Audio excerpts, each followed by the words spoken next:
Belay, who is the General Coordinator of the Alliance for Food Sovereignty in Africa, passionately advancing the movement for food sovereignty and agroecology across Africa. He was a founder and director of Milk Ethiopia, an indigenous non-governmental organization working on issues of agroecology, intergenerational learning, advocacy, and livelihood improvement of local and indigenous people for over 20 years. Million, I welcome you to talk more about why we are here and why now. Thank you, Gertrude. Thank you very much. Thank you for your fantastic welcoming. I'm so happy to say that we have 850 registrations who will be joining this meeting at various times, and the registrations come from 64 countries, and 37 of them are from Africa. So it is a very, very good interest in this conference. Well, you are asking who is AFSA? My chair has spoken before me. He did a fantastic analysis of African markets. AFSA is the biggest civil society movement in Africa. It's broad-based. We are a network of networks. Our members work in 50 of the 55 African countries. We have farmers, fisher folks, pastoralists, faith-based institutions, women networks, youth networks, consumer networks, and a number of civil society organizations. We have, the easiest way to speak about the purpose of AFSA is your two hands. On one hand, we fight. We fight with the corporatization of Africa. African land, African water, African wildlife, African forests, and African agriculture mainly. And on the other hand, we propose a solution.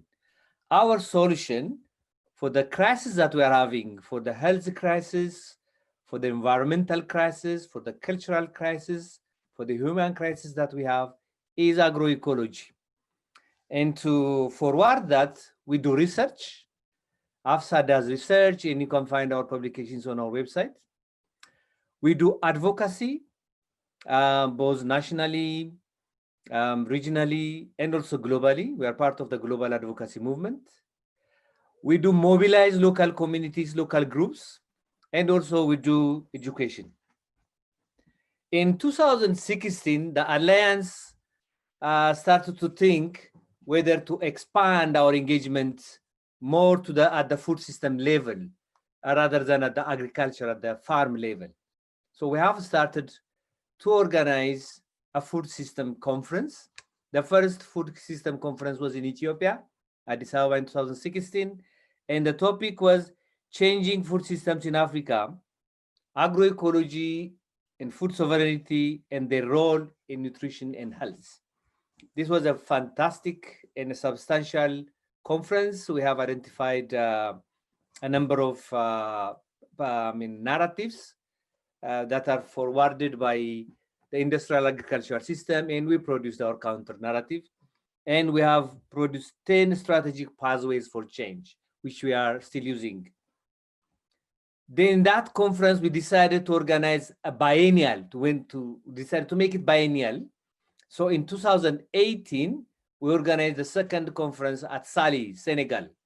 And the topic was African food systems and the Sustainable Development Goals.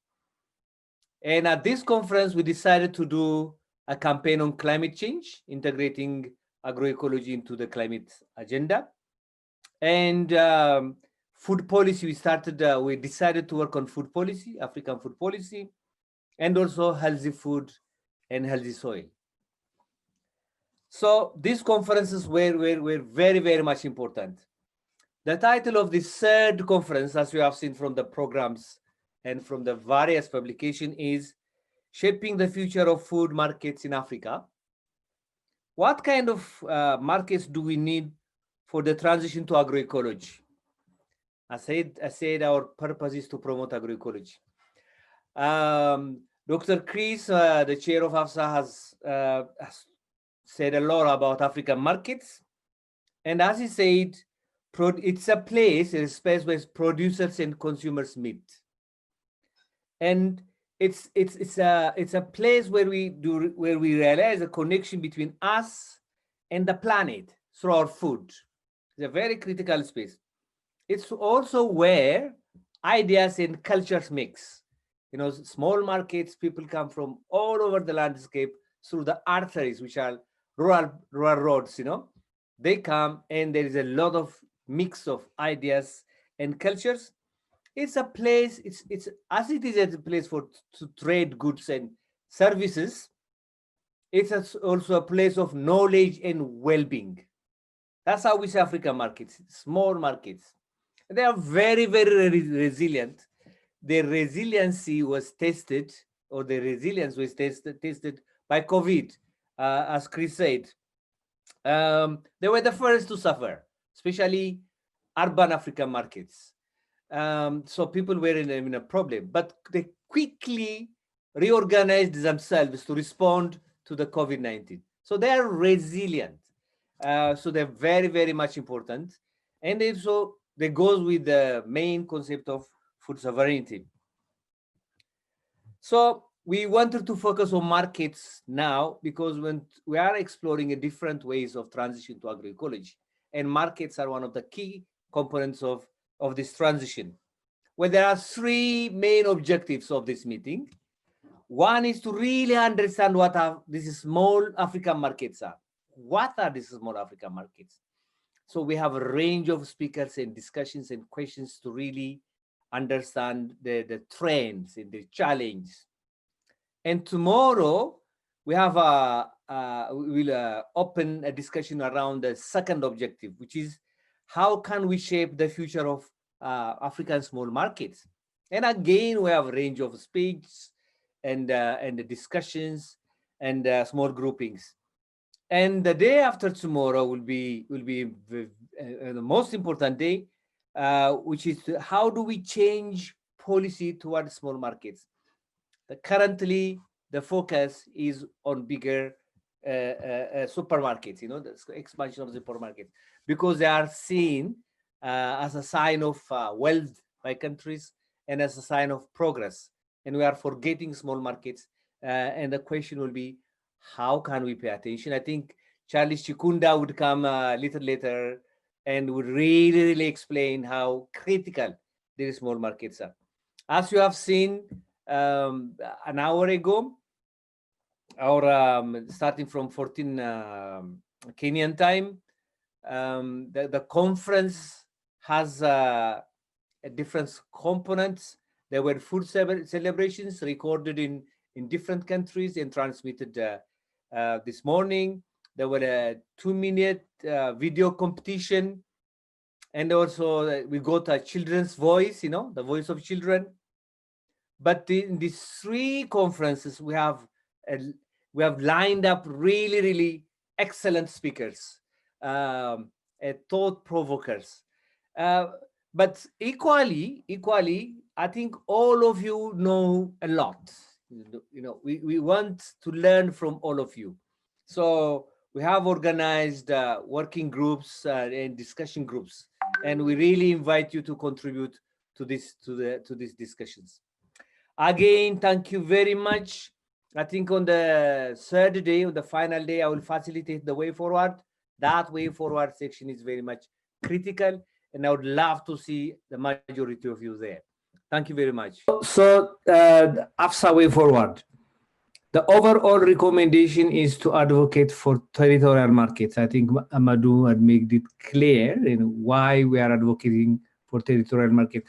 By the way, the CFS under UNFAO, then IFAD, these big organizations have already endorsed this concept.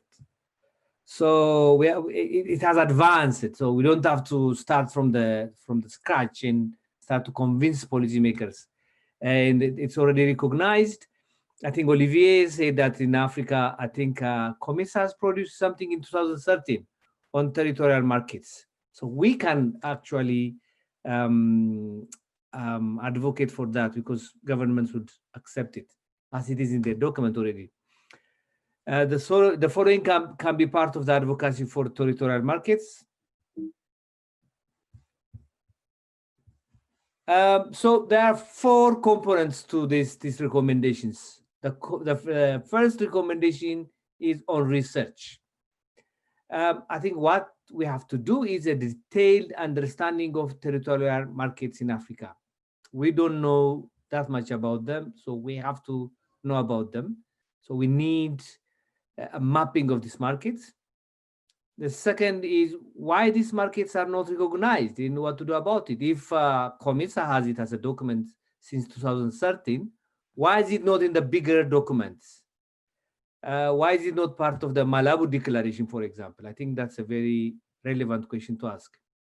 So how do we support value addition? Because there was a lot of discussion in groups. By the way, these recommendations are also based on group discussions or on your outcomes. So how do we support value addition? How do we improve food traceability? So under research, we have these 4 bullet points, and what we expect from you is to add more on them. If you agree, research is one of the area that we can work together. We do recognize that there are a lot of you are not necessarily members of AFSA, but hopefully we'll work with you. We'll work with you on advocacy. So this will be also your agenda. The second one will be advocacy. Advocacy on local governments recognizing and investing in the structure and management of small markets. I think this is very, very much important because I remember Andrew saying that there is very, very little investment in local markets and in agriculture in Africa. And that's why these companies and philanthropic capitalists are coming in with money. They say that, okay, you have a gap in investment, so we're coming with money. So it's very much important that local governments do invest on this activity. Protection of the rights of traders and consumers. I think there's a lot of recommendation from you. Investment in infrastructure, including buildings and storage facilities. Storage facilities were one of the main things that people were talking about. Introducing participatory guarantee system for agroecological products. So how do we know whether a product is an agroecological product? We don't. So I think the PSG system is recommended. Public procurement. I think both Andrew and Olivier have talked about this. So we need to advocate on this. So the third is mobilization. We need to mobilize people for this agenda. So encouraging African social movements to take this on as part of their agenda. And I see a lot of leaders of networks here in this meeting, so they have to take it as their agenda. Campaigning on territorial market. Mobilizing local farmers and consumers to pressure governments for better service at these markets. Yes, so we need to mobilize. Mobilization is the third part. The fourth and the last is education. I think in your groups, we talked a lot about consumer education on the value of eating healthy and nutritious food. And you talked also about information. Consumers are not getting the relevant and necessary information to decide on what kind of food to eat. I think that's very much important. Educating traders on sanitation and preserving food items. It's not also only consumers. We have to also educate traders, farmers and fisher folks and pastoralists. So basically, this is it.